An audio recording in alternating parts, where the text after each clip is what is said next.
Olá, bom dia. Oi, pessoal. Bom dia. Quarta-feira, 29 de agosto. Acompanhe as notícias desta edição do Jornal Visual.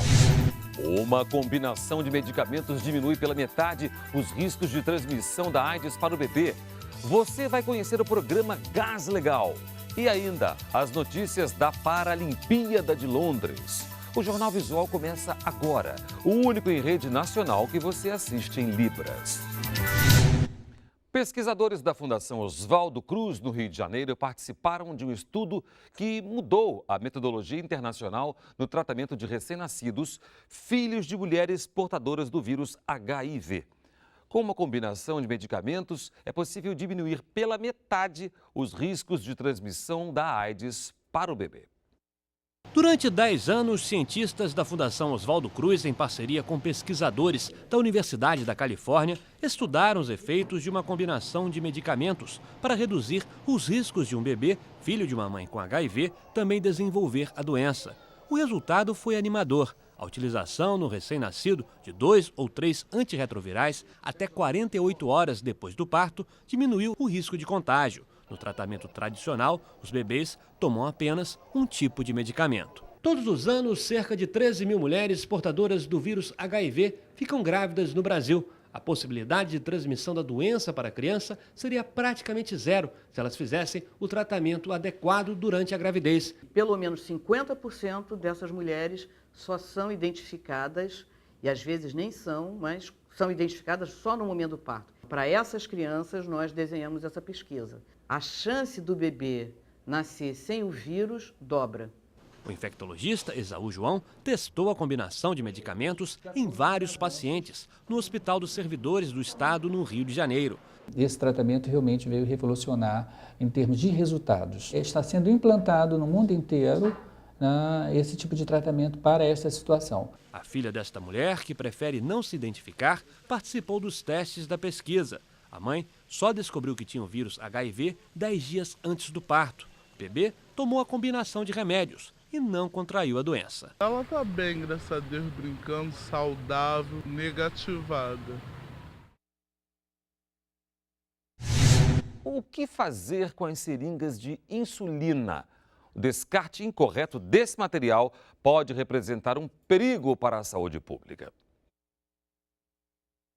O diabetes é o excesso de açúcar no sangue. Em alguns casos, os pacientes precisam medir o nível de glicemia no organismo várias vezes durante o dia e injetar insulina, remédio que ajuda a transformar o açúcar em energia. Existem 12 milhões de pessoas com diabetes em todo o Brasil, segundo a Sociedade Brasileira de Diabetes. E estimativas apontam que pelo menos 4 milhões têm necessidade de aplicar insulina. O medicamento pode ser utilizado por meio de seringa e é preciso ter cuidado na hora de descartar esse material. A seringa pode perfurar o saco de lixo e, neste caso, o risco de machucar ou contaminar um gari é grande. Muitos garis já se machucaram e toda vez que ele recebe o furo de uma agulha, especialmente se ele não sabe a identificação, ele pode ficar afastado do trabalho por muito tempo, receber coquetéis anti-AIDS, por exemplo, o que causa um grande prejuízo ao serviço prestado e à própria saúde do trabalhador.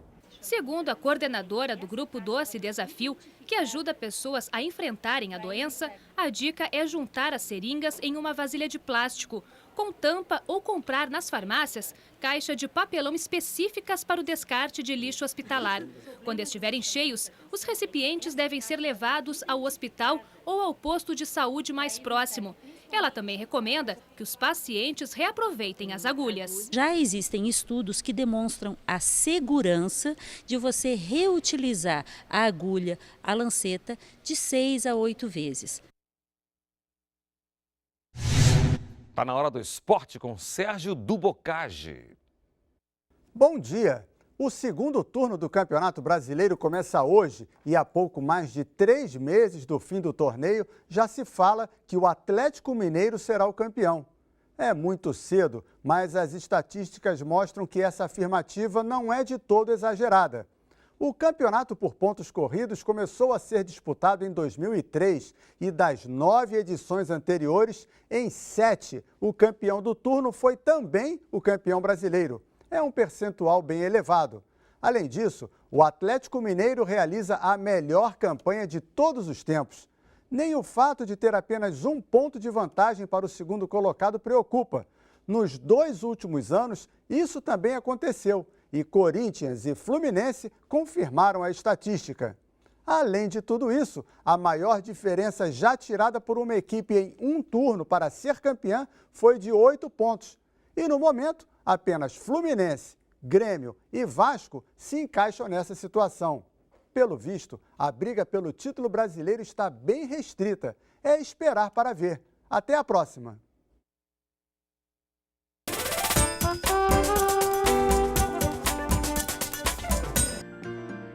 Formatura, convidar, acompanhado, sozinho. Hoje você aprendeu mais 4 sinais. Vamos revisar. Formatura, convidar, acompanhado, sozinho. Quando o gás acaba, o consumidor procura fazer a reposição de forma rápida. Na pressa, esquece de verificar a procedência do que está levando para casa. Muitas vezes é produto clandestino. E é esse tipo de ação que o programa Gás Legal tenta evitar. O botijão de gás está presente em boa parte dos lares brasileiros, mas muita gente não sabe os riscos que ele esconde. É preciso ter cuidado no manuseio e no momento da compra é importante observar, por exemplo, se o lacre não está violado, se há o rótulo com o nome da distribuidora. Se essas características não forem encontradas, o produto pode ser ilegal. Muita gente passou a comprar do informal, mas não porque tivesse uma opção pelo informal, mas sim porque simplesmente desconhecia a diferença entre o formal e o informal. Gás se compra na revenda de gás.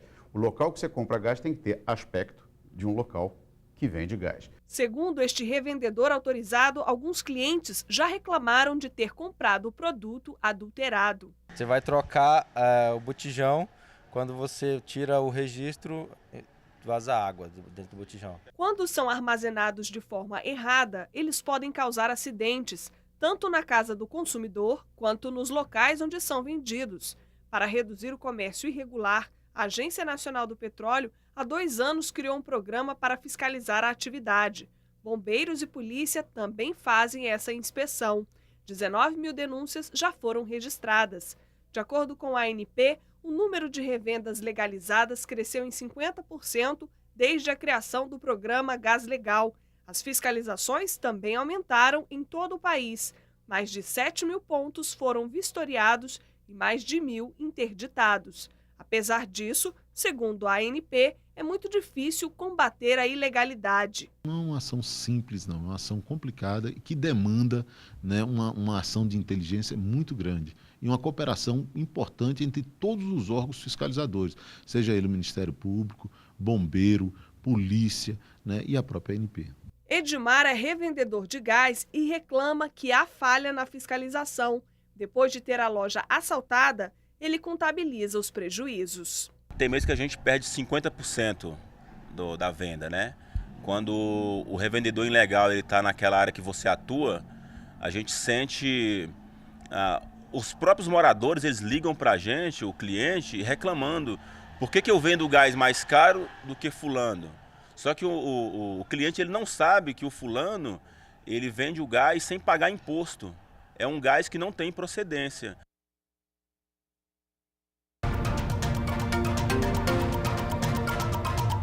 Londres é diversificada, tem espírito olímpico. Aliás, é a única cidade do mundo a realizar 3 jogos. E este ano tem novidade. Londres vai sediar uma Paralimpíada. A cada experiência olímpica, Londres se transforma. Para 2012, apesar da crise financeira na Europa, o governo britânico investiu aproximadamente 15 bilhões de dólares na construção de complexos esportivos e em obras de mobilidade urbana.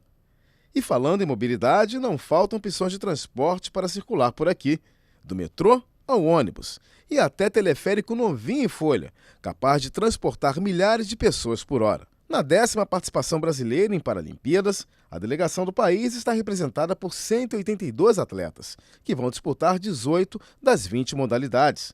Só não temos representantes no rugby em cadeira de rodas e no tiro com arco. Em Pequim,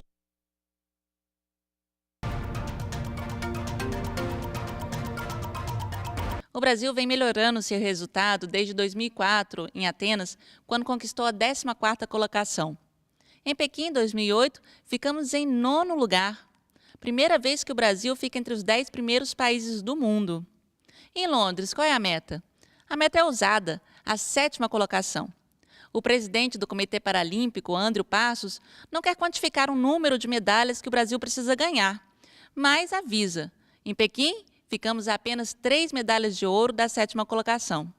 Se lá nós ganhamos 16 medalhas de ouro, 14 de prata e 17 de bronze, nós podemos esperar por uma chuva de medalhas esse ano. O Jornal Visual está terminando. Obrigada pela companhia. Um bom dia para você. Bom dia e até amanhã.